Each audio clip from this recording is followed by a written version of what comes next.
What evidence do we have that living an active lifestyle contributes to overall health and well-being?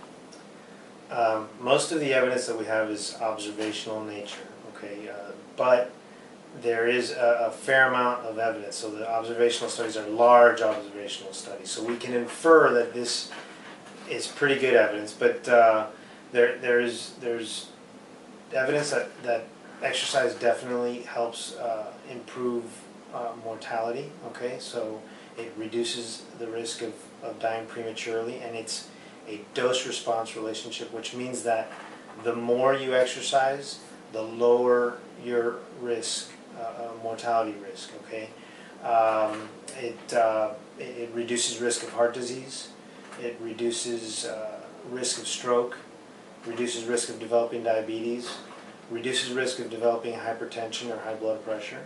For people who have high blood pressure, it helps to reduce the blood pressure and improve blood pressure control.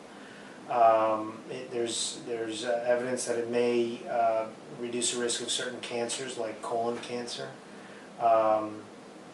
There's also evidence that it helps to improve mood, and for people who are suffering from depression or anxiety, it can help improve perception of quality of life. It helps to reduce bone loss, or osteoporosis in women. It can help reduce risks of falling in older adults. So there's a lot of proven benefits of regular exercise. And how does exercise influence the aging process?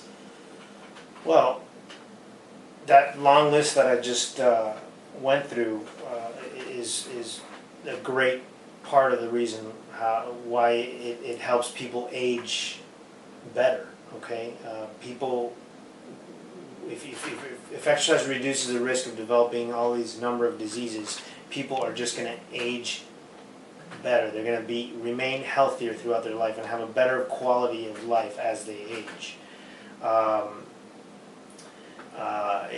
There's also some evidence that it may reduce risk of hip fracture, for example. Also, there is some evidence that it can reduce the risk of cognitive decline or dementia.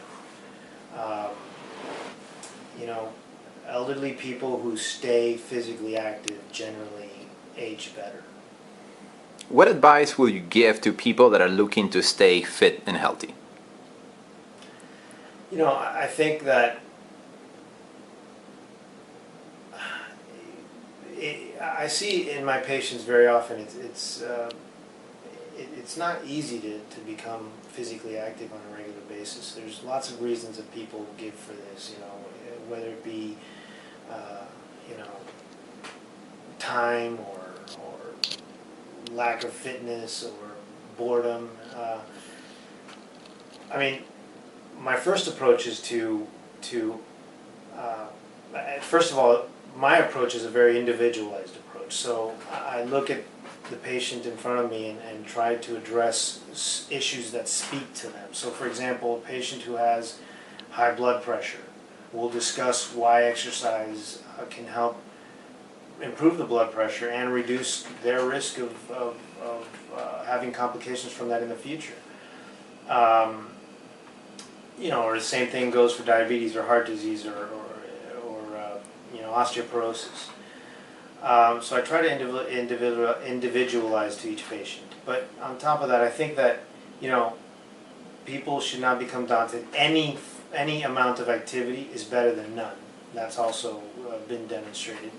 So the recommended levels of exercise are 30 minutes of moderate intensity exercise most days of the week, and which is about 5 days out of the week, or a total of 150 minutes of moderate level exercise, which is a brisk walk, for example, or working out in the yard.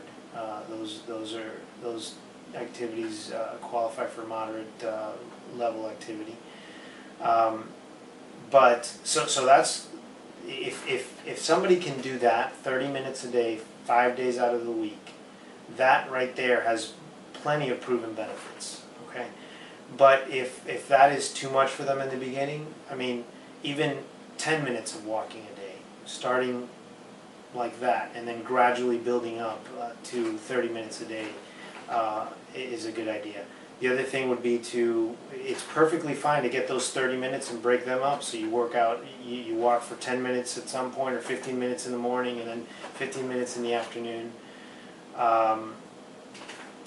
Simple things like not waiting for 5 minutes with your indicator on at a parking lot for the guy right next to the front door of the supermarket to pull out of his parking spot. Maybe parking a little bit further and walking. Simple things like that, or taking the stairs, for example. See, that happen way too often. Absolutely.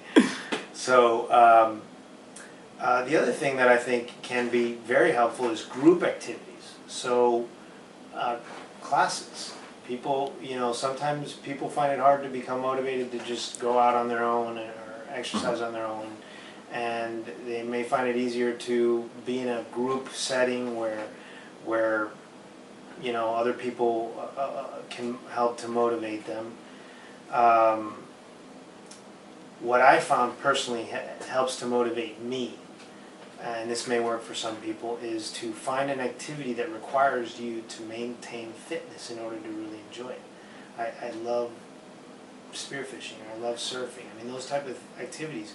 If you're not in good shape, you're not going to enjoy it.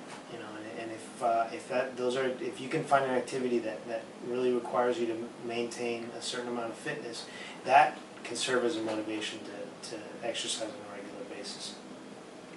The alternative is to find an activity that actually is a physically active activity, such as playing tennis. If you get into playing tennis or cycling or something, that the activity itself is enjoyable and also requires you to be active.